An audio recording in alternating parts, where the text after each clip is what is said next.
함께 보실 하나님의 말씀은 계속해서 히브리서 12장입니다.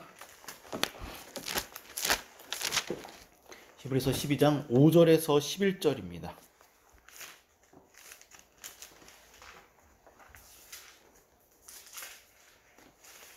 5절에서 11절 말씀 한 절씩 함께 교독하도록 하겠습니다. 제가 먼저 읽겠습니다.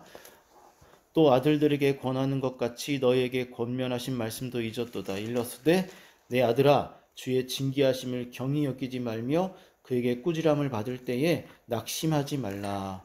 주께서 그 사랑하시는 자를 내시고 그가 받아들이시는 아들마다 채찍질 하심이라 하였으니 너희가 참음은 징계를 받기 위함이라. 하나님이 아들과 같이 너희를 대우하시나니 어찌 아버지가 징계하지 않는 아들이 있으리요. 징계는 다 받는 것이거늘 너희에게 없으면 사생자여 친아들이 아니니라. 또 우리 육신의 아버지가 우리를 징계하여도 공경하였거든 하물며 모든 영의 아버지께 더욱 복종하며 살려하지 않겠느냐. 그들은 잠시 자기의 뜻대로 우리를 징계하였거니와 오직 하나님은 우리의 유익을 위하여 그의 거룩하심에 참여하게 하시느니라. 함께 읽겠습니다. 무릇 징계가 당시에는 즐거워 보이지 않고 슬퍼 보이나 후에 그로 말미암아 연단받은 자들은 의와 평강의 열매를 맺느니라. 아멘. 네. 계속해서 우리를 연단하시는 하나님에 대해서 말씀을 살펴보고 있습니다. 우리 인생 가운데 계속해서 끊임없는 슬픔과 아픔의 시간들이 찾아오는 것에 대해서 말씀을 나누고 있습니다. 지난주에도 말씀드렸던 것처럼 그러하게 될 때 우리가 온전히 이 시간들을 받아들이지 못하면 낙심하고 피곤하게 되고 낙심하게 된다라는 그런 말씀을 드렸고, 이러한 시간들이 올 때 우리는 언제나 우리의 시선을 예수님께 돌리고 예수님을 깊이 생각하고 묵상하는 것이 우리의 신앙생활에 있어서 정말 중요하다, 가장 중요한 신앙생활의 원리다라고 이렇게 말씀을 드렸습니다. 일주일 동안 또 여러분들에게 어떤 형태로든 여러분들을 힘들게 하고 어렵게 하는 시간들이 분명히 있었을 것입니다. 어떻습니까? 말씀을 기억하며 시선을 돌리고 정말 예수님을 생각하고 묵상하는 삶을 사셨는지 한번 이 시간 자기 자신을 돌아보셨으면 좋겠습니다. 만약 그랬다라면 분명히 하나님께서는 여러분들을 위로하셨을 것입니다. 여러분들에게 힘을 주셨을 것이고 여러분들에게 소망을 주셨을 것입니다. 신앙생활은 정말 이렇게 하나님을 의지하는 것인데, 특별히 우리가 신앙생활을 정말 잘 하기 위해서는 하나님을 얼마나 바르게 온전히 아느냐, 얼마나 많이 아느냐의 싸움이라는 것입니다.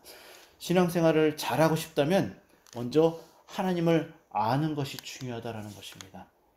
하나님의 어떤 마음과 하나님의 뜻을 아는 만큼 우리가 버텨낼 수 있고 또 하나님을 의지할 수 있고 삶을 살아낼 수 있다는 것입니다. 하나님을 모른 채 버티는 신앙은 결코 우리에게 도움이 되지 않습니다.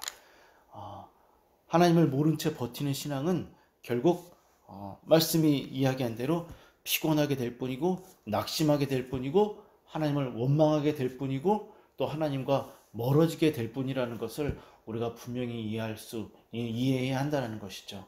오늘 우리가 읽었던 이 본문도 그 부분에 대해서 분명하게 우리에게 말씀을 해주고 있다는 것입니다. 만약 오늘 우리가 읽은 특별히 히브리서 12장에 있는 말씀을 우리가 모른 채 우리가 끊임없이 우리의 삶에 찾아오는 이런 많은 아픔의 시간들을 만나게 된다면 우리는 정말 이것들을 감당할 수 없게 되는 것이죠. 오늘 우리가 읽었던 본문도 우리가 정말 그 많은 시간들 앞에서 어떻게 살아야 되는지, 그리고 특별히 하나님이 왜 우리의 삶에 이러한 것들을 허용하시는지에 대해서 분명하게 이야기하고 있다는 것입니다. 5절과 6절 말씀을 보면 하나님이 우리에게 이런 아픈 시간들을 허용하시는 이유, 그것은 놀랍게도 우리를 사랑하시기 때문이라는 것입니다. 6절에 보면 이렇습니다. 주께서 그 사랑하시는 자를 징계하시고 그가 받아들이는, 정말 사랑하셔서 아들 예수 그리스도를 통하여서 구원하시고 하나님의 자녀를 삼으시는 자들마다 채찍질하신다, 이렇게 말씀을 하고 있다는 것입니다. 놀랍죠? 수많은 사람들이 사고를 당하고 또 질병에 걸리고 정말 고칠 수 없는 암에 걸리기도 하고 또 고난과 역경 등 많은 아픔의 시간들을 경험하게 되고 만나게 되는데, 그렇게 되는 이유, 끊임없이 인생에는 끊임없이 아픔의 시간들이 찾아오는데, 하나님은 그 아픔의 시간들을 우리에게 허용하시는 이유가 우리를 사랑하시기 때문이라는 것입니다. 따라서 놀랍게도 우리가 아파하는 것은 하나님이 우리를 사랑하신다라는 증거라는 것입니다. 참 이해하기 어렵죠. 하나님이 우리를 사랑하시는 증거가 아픔이라는 것입니다. 이것이 하나님의 계획이고 하나님의 뜻이고, 하나님은 이러한 시간들을 통하여서 우리를 연단하시고 훈련시킨다라는 것입니다. 그래서 저는 오늘 특별히 하나님께서 왜 우리의 삶에 이런 아픔의 시간들을 허용하시는지, 그 구체적인 이유가 무엇인지, 왜 이러한 방식으로 우리를 연단하시는지 그 구체적인 이유들을 좀 살펴보도록 하겠습니다. 먼저 6절을 제가 좀 전에 읽었던 6절을 다시 한번 읽어보도록 하겠습니다. 6절입니다. 시작. 주께서 그 사랑하시는 자를 징계하시고 그가 받아들이시는 아들마다 채찍질하심이라 하셨습니다. 자, 이 말씀을 보면 조금 충격적인 어떤 단어가 있습니다. 그것은 무엇이냐면 바로 징계하다, 채찍질하다라는 말입니다. 특별히 이 채찍질하다, 여러분들 이전에도 예수님께서 채찍질 당하셨을 때 그 채찍이 어떠한 채찍인지에 대해서 여러분들에게 몇 차례 말씀드린 적이 있습니다. 여기 이 채찍은 2000년 전 고대운동 당시에 죄인이나 노예들이 채찍질 당할 때 사용했던 그 채찍을 의미합니다. 정말 무시무시한 채찍이죠. 살을 도려내는 그런 무시무시한 채찍입니다. 하나님은 우리가 경험하는 수많은 아픔들을 지금 채찍으로 비유하고 있다는 것입니다. 이 말씀은 이런 것이죠. 우리가 살아가면서 경험하는 아픔이 얼마나 고통스러운 것인지, 극도의 고통. 아마 여러분들은 이미 부모나 아니면 주변의 이웃이나 많은 신앙 공동체 사람들이 경험했던, 그리고 경험하는 그런 아픔들을 보면서 그 아픔들이 얼마나 고통스러운 것인지 여러분들은 이미 많이 보았을 것입니다. 성경은 그것을 지금 채찍이라고 지금 설명을 하고 있습니다. 채찍. 살을 뜯어내는 듯한, 살을 뜯어내서 뼈가 보이는 듯한 그런 극심한 고통이 우리의 삶에 찾아오는데, 이 채찍이라는 아픔은 특별히 하나님의 자녀들에게는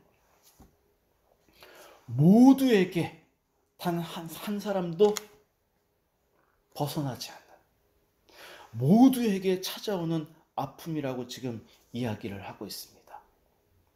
하나님이 사랑하시기 때문에 하나님의 자녀들에게는 모두 다 채찍이 찾아온다라는 것입니다. 위대한 신학자 칼빈은 이 말씀을 해석하면서 이렇게 말을 합니다. 하나님이 우리에게 허용하시는 채찍은 우리를 향한 하나님의 사랑의 증거다라고 그는 그렇게 말씀을 하고 있습니다. 놀랍죠? 고난은 하나님이 우리를 사랑하고 계신다라는 매우 중요한 증거입니다. 다시 말씀드립니다. 우리의 삶에 찾아오는 모든 형태의 아픔과 슬픔과 사건과 고난은 하나님이 우리를 사랑하신다라는 매우 중요한 증거라는 것입니다. 이 사실을 여러분들 믿으셔야 됩니다. 그런데 사실 이 사실을 믿기 어렵습니다. 받아들이기 어렵습니다. 그래서 오늘 우리가 읽었던 성경 11절에 보면 이렇게 말을 합니다. 무릇 징계가 당시에는 즐거워 보이지 않고 슬퍼 보인다라는 것입니다. 그러나 후에는 모든 것들이 다 지나간 다음에 마지막에 결국에는 이것이 하나님의 사랑이고 연단이고 하나님의 계획이었다라는 것을 처음에는 모르지만 나중에는 결국 알게 된다라는 것입니다.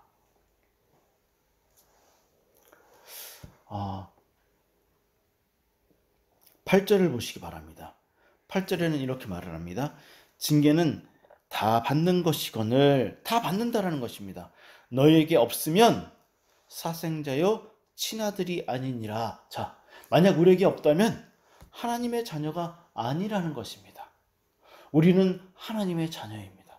따라서 여러분들이 이제 성장해 가면서 시간이 흐르면서 삶을 살아가게 되면서 전체적으로 여러분들은 아픈 시간들, 고통의 시간들, 질병의 시간들, 사건의 시간들, 이런 슬픔의 시간들, 이러한 시간들을 경험할 수밖에 없다라는 것입니다. 그럼 왜 먼저 1차적으로 하나님은 이런 아픔의 시간들을 우리에게 허용하시는가?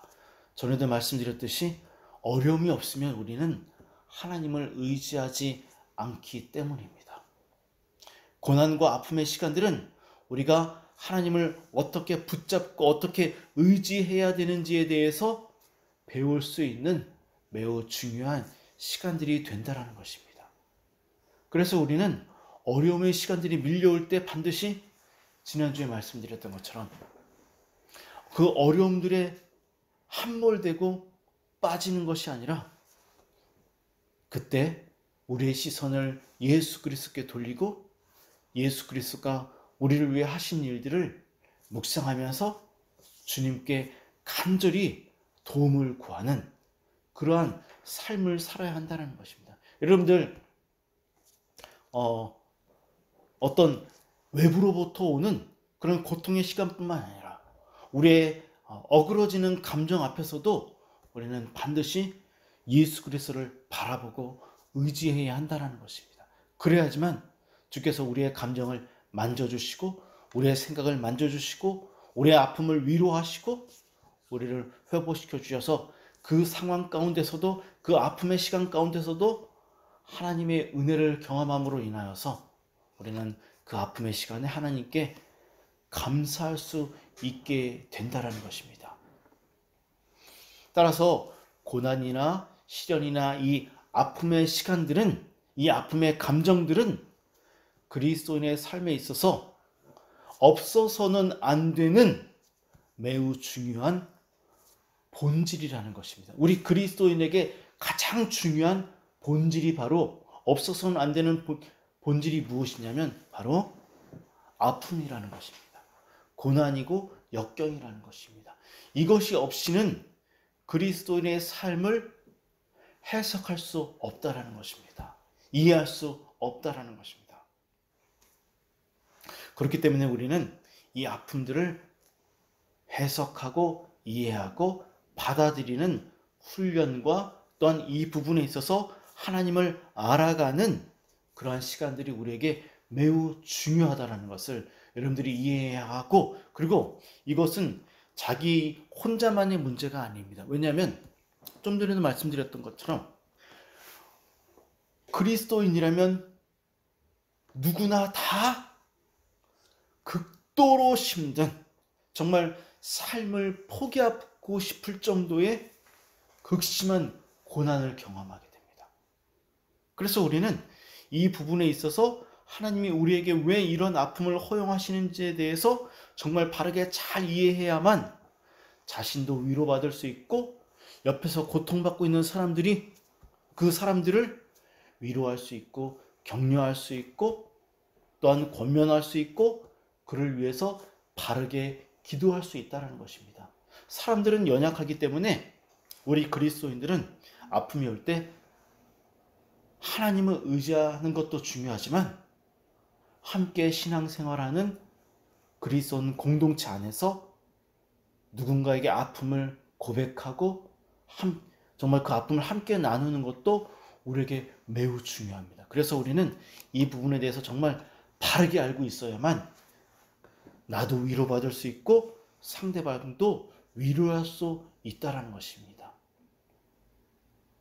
아픔의 시간들이 찾아왔을 때 하나님의 말씀을 통해서 그 아픔을 이해하고 해석하지 못하면 우리는 정말 그 아픔을 아무런 의미 없이 무가치하게 보내게 된다는 것입니다. 만약 우리가 하나님이 계획하신 대로 그 아픔을 받아들이지 못하고 무가치하게 보내버리면 안타깝게도 우리는 그 시간 연단되지 못하기 때문에 또 다른 아픔을, 물론 끊임없이 아픔이 우리의 삶에 찾아오지만 무가치하게 경험하게 되면 우리는 또 다른 그런 똑같은 그 시간들을 또 보내야 한다는 것을 이해할 필요가 있다는 것이죠. 좀 전에도 제가 읽어드린 것처럼 11절에 즐거워 보이지 않고 슬퍼 보이지 않지만 그러나 그러한 시간들을 말씀 안에서 정말 잘 이해할 필요가 있다는 것입니다. 그럼 이제 제가 서두에도 말씀드렸던 것처럼 하나님께서 왜 우리의 삶에 이런 슬퍼 보이고 이해할 수 없는, 즐거워 보이지 않는, 우리가 정말 원하지 않는 이 아픔의 시간들을 우리에게 허용하시는가? 우리 10절 말씀을 읽도록 하겠습니다. 10절입니다. 다 함께 10절 말씀 읽겠습니다. 시작. 그들은 잠시 자기의 뜻대로 우리를 징계하였거니와 오직 하나님은 우리의 유익을 위하여 그의 거룩하심에 참여하게 하시느니라. 네, 바로 거룩 때문이라는 것입니다. 거룩. 우리를 거룩하게 만들기 위해서 하나님께서는 우리의 삶에 아픔을 허용하신다는 것입니다. 이 거룩이라는 말은 성화라는 말이기도 합니다. 거룩이라는 말. 이 거룩이라는 말은 쉽게 말해서, 아주 단순하게 말해서 하나님을 닮아간다는 것입니다. 하지만 여러분들, 하나님을 닮아간다는 이 말, 구체적으로 어떤 의미인지 쉽게 이해할 수 있겠습니까? 성화되어진다, 거룩해진다, 하나님을 닮아간다는 이 말, 무슨 의미인지 구체적으로 누가 여러분들에게 와서 거룩해진다는 말이 뭐야? 하나님을 닮아간다는 뭐야? 성화된다는 말이 무슨 의미야? 라고 누가 여러분들에게 질문을 하면 여러분들 쉽게 대답할 수가 있겠습니까? 사실 저도 어느 정도 설명을 할 수 있겠지만, 하지만 거룩, 성화 쉽게 설명한다는 것 쉽지가 않습니다. 그래서 이 말에 대해서 고민하던 중에 제가 여러분들에게 종종 언급하는 싱클레어 퍼거슨, 제가 정말 많이 의지하는, 신학적으로 의지하는 싱클레어 퍼거슨이 이 부분에 대해서 매우 쉽게, 이해하기 쉽게 설명하는 것을 보면서 그의 그 설명을 토대로 여러분들에게 이 거룩의 의미에 대해서 여러분들에게 말씀을 드리려고 합니다. 싱클레어 퍼거슨은 이 거룩을 설명하기 위해서 특별히 결혼이라는 이야기를 통해서, 결혼을 통해서 이 거룩을 해석하고 있었습니다. 그런데 제가 그의 글을 읽으면서 참 그의 해석이 굉장히 많이 마음에 와닿았고 쉽게 이해할 수가 있었습니다. 그럼 그가 어떻게 거룩을 결혼이라는 이 결혼을 통해서 해석하는지 여러분들에게 설명해 드리도록 하겠습니다. 먼저 그러면 결혼이 무엇인지를 이해할 필요가 있겠죠. 결혼은 더 이상 혼자 사는 것이 아닙니다. 결혼은 남녀 둘이 만나서 서로 진실하게, 진심으로 사랑하면서 둘이 한 마음, 한 몸이 되는 게 결혼입니다. 그죠? 결혼은 더 이상 혼자가 아니라 둘이 하나가 되는 것이 바로 결혼입니다. 그런데 둘이 하나가 되기 전에 어떤 상태인지 먼저 좀 이해할 필요가 있습니다. 결혼하기 이전에 모든 사람들은 남자는 남자대로, 여자는 여자대로 혼자 삽니다. 그리고 혼자 살 때 그는 누군가를 위해 살지 아니하고, 일반적으로 결혼하기 전에 일반적으로 보통 다 남자는 남자 자신을 위해서, 여자는 여자 자신을 위해서, 자기 자신을 위해서 삶을 살아갑니다. 그죠? 그래서 자기가 하고 싶은 대로, 자기의 계획대로, 자기의 마음대로 삶을 살아갑니다. 이것이 바로 결혼하기 이전의 삶의 어떤 모양이나 태도입니다. 결혼 이전에는 자기 자신에게 충실합니다. 상대방에게 충실하지 않습니다. 하지만 결혼하게 되면 어떻습니까? 이제 남자는 여자에게, 여자는 남자에게 충실해지기 시작합니다. 결혼을 서로 약속할 때 진심으로 서로 사랑하고,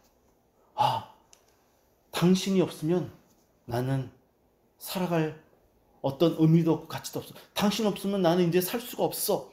이러한 정말 진실된 사랑하는 마음이 뜨거워질 때 우리는 결혼을 결정하게 됩니다. 그렇죠? 이처럼 결혼하게 되면 상대방에게 진실해지고, 진실하게 사랑하게 되고, 진실하게 헌신하게 되고, 신실하게 상대방을 섬기는 것, 이것이 바로 결혼이라는 것입니다. 거룩도 이와 마찬가지라는 것입니다. 거룩이라는 것은 결혼하는 것처럼 우리의 상대방인 하나님께 진실로서 하나님을 대하는 것입니다. 진실하게, 신실하게 하나님을 사랑하고, 헌신하고, 섬기고, 하나님과 하나가 되고, 부부가 되면 서로 닮아가는 것처럼, 그렇게 정말 사랑하기 때문에, 그리스도인이 되었기 때문에 억지로 하나님을 사랑하고 억지로 하나님을 닮아가는 것이 아니라 하나님을 진심으로 사랑하기 때문에. 왜? 하나님이 우리에게 자신에게 있는 가장 소중한 것을 우리에게 주셨기 때문에, 그 사랑에 감동되어져서 예수 그리스도 때문에 하나님을 사랑하게 되어서 진심으로 하나님을 사랑하고 하나님을 섬기고자 하는 것, 이것이 바로 거룩이라는 것입니다. 남자는 여자에게, 여자는 남자에게 날마다 정말 기쁨을 주려고 노력하는 게 결혼입니다. 그래서 남편이나 아내가 퇴근해서 돌아오게 되면 먼저 퇴근해서 온 사람이 정말 상대방을 위해서 맛있는 음식을 정성껏 만들어서 상대방을 정말 행복하게, 기쁘게, 즐겁게 해주고 싶은 이러한 생각을 하고, 계획을 하고, 행동을 하고, 표현을 하고, 실천하는 것, 이것이 바로 거룩한 삶이라는 것입니다. 이런 과정들을 통하여서 우리는 상대방의 생각과 계획을 알게 되고, 상대방이 무엇을 할 때 기뻐하는지 알게 되고, 그래서 혼자 있을 때는 자기 방식대로 살았는데 이제는 더 이상 자기 방식대로 살지 않고 상대방을 기쁘게 해주기 위해서 생각하고 계획하고 행동하면서, 또한 말하면서 말하는 표현 방식도 사랑스럽게, 애교스럽게 표현하면서, 이러한 시간들이 점차 많아지면서 쌓여가면서 어떻습니까? 자연스럽게 부부가 서로 닮아가는 것처럼 우리가 하나님의 성품을 닮아가는 것입니다. 기계적으로, 성식적으로 사랑하지 아니하고 진심으로 마음을 다해서 사랑하는 것처럼 하나님을 사랑하는 것, 이것이 바로 거룩한 삶, 거룩 성화라는 것입니다. 그래서 우리는 형식적으로 예배드리지 않습니다. 형식적으로 헌금하지 않습니다.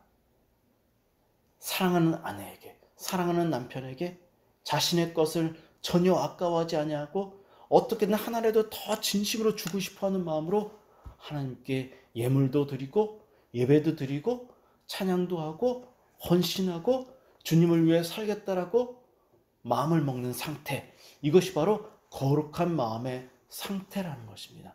따라서 거룩하다라는 말은 그리스도인이 살아가는 삶의 방식이고 인격이고 정체성이라는 것입니다.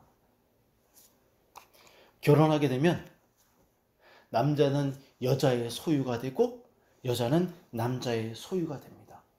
이전에는 자기의 몸을, 자기의 마음을 자기 마음대로 자기가 하고 싶은 대로 했지만 결혼하게 되면 절대로 자기 마음대로 자기 마음과 생각을 함부로 해서는 안 됩니다. 함부로 하게 되면 상대방이 상처를 받고 실망하게 되고 절망하게 되고 아파하게 되기 때문입니다.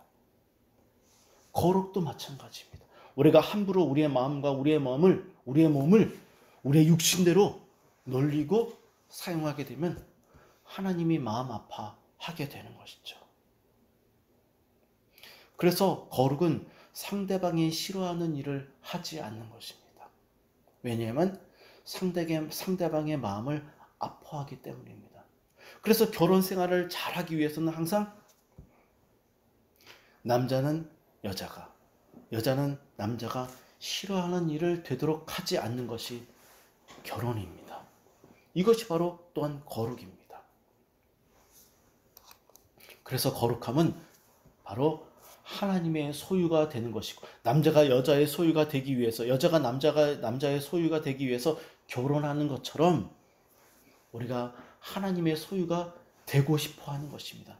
그 하나님의 소유가 될 때 정말 그 안에 결혼 안에서 경험하는 행복이 있는 것처럼 거룩도 그 안에 깊은 행복이 있다라는, 즐거움이 있다라는 확신이 들어서 하나님의 소유가 되겠다라고 고백하고 헌신하고 내 삶을 드리는 것이 바로 거룩이라는 것입니다.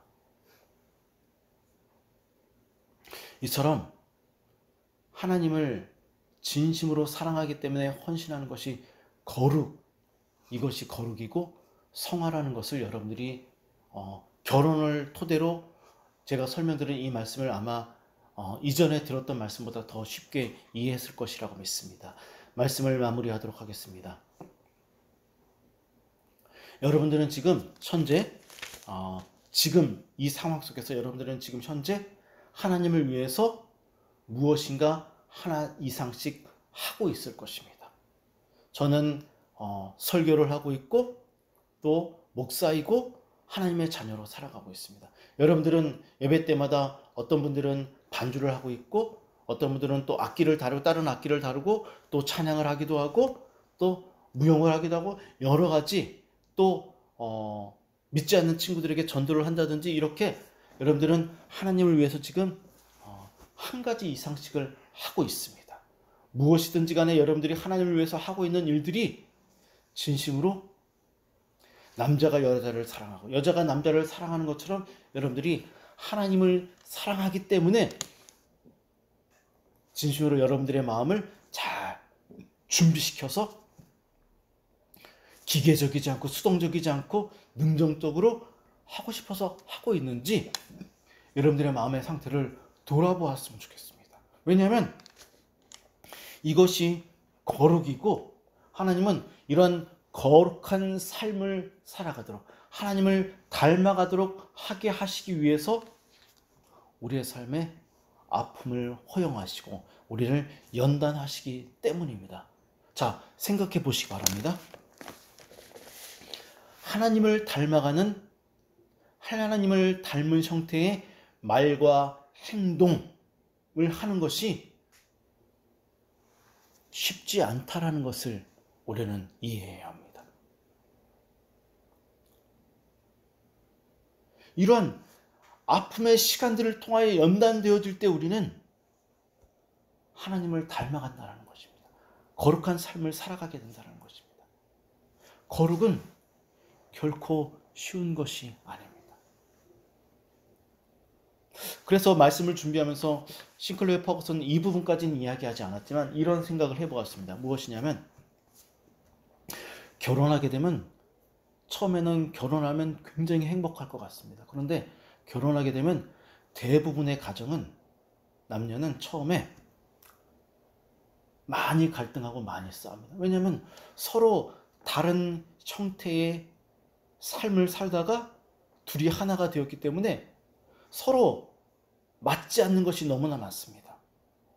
그래서 많이 갈등하고 싸우고 그렇습니다. 그런데 그러한 시간들을 통하여서 결국은 서로를 알아가고 이해하게 되고 그래서 내가 이런 행동을 하면 나의 아내가 나의 남편이 싫어하는구나 라고 그런 것들을 깨닫고 행복한 가정을 위해서는 더 이상 이런 것들을 하면 안 되는구나. 행복한 가정을 위해서는 내가 힘들고 어렵지만 이것들을 해야 하는구나 라는 것을 많은 시간들 10년, 20년이라는 긴 시간들을 통해서 깨닫고 그러면서 점차 헌신되어져 가고 그래서 점차 행복해져 가는 것입니다.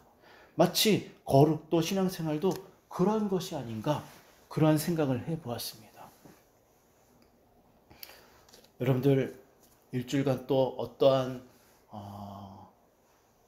힘든 시간들을 경험하게 될지 잘 모르겠지만 하나님이 여러분들에게 그러한 시간들을 허용하시는 이유가 무엇인지를 분명하게 깨닫고 그 시간들 앞에서 예수 그리스도를 바라보고 생각하면서 여러분들이 정말 여러분들의 생각, 말, 행동, 헌신하는 것들이 어떠한 모습으로 나오고 있는지 여러분들 자신을 돌아보시고 그때마다 내가 얼마나 더 연단되어져야 되는지 자신을 돌아보시고 하나님 앞에서 자신을 내려놓는, 그래서 정말 거룩한 삶을 살아가기를 진심으로 부탁드립니다. 마지막으로 한 가지 더 말씀드리고 싶은 것은 하나님을 향하여 거룩한 말을 하고 하나님을 향하여 거룩한 생각을 하고 하나님을 향하여 거룩한 행동들을 하고 이런 행동들이 대부분 어떤 형태로 구체적으로 나오냐면 대부분 사람들을 향하여 나옵니다. 하나님을 향하여 하는 것들이 대부분 구체적으로 사람들을 향하여 나옵니다. 자, 보십시오. 예배를 통하여 설명해 볼게요. 예배 때 하나님을 향하여 찬양하고 하나님을 향하여 예배드리고 헌금 드리고 설교하고 막 이런 모든 행동들, 악기를 다루고 이런 모든 것들. 그런데 물론 실제적으로 하나님께 드리지만 우리의 눈으로 볼 때 사람들을 향해서 막 서로 하고 있죠. 그죠? 그래서 결국은 이런 것들이 우리의 삶 속에서는 사람들을 향하여서 드러난다라는 것입니다. 나타난다라는 것입니다. 그래서 이것이 매우 중요한 것입니다. 하나님을 향하여 하는 것은 결국 사람들을 향하여 하는 것이라는 것을 여러분들이 분명히 이해하고 이번 한 주간도 자신을 잘 돌아보고 힘들고 어려울 때마다 예수님을 바라볼 수 있는, 그래서 더욱더 거룩한 삶을 살아가는 여러분들 되기를 주님의 이름으로 축원하고 부탁드립니다. 함께 기도하도록 하겠습니다.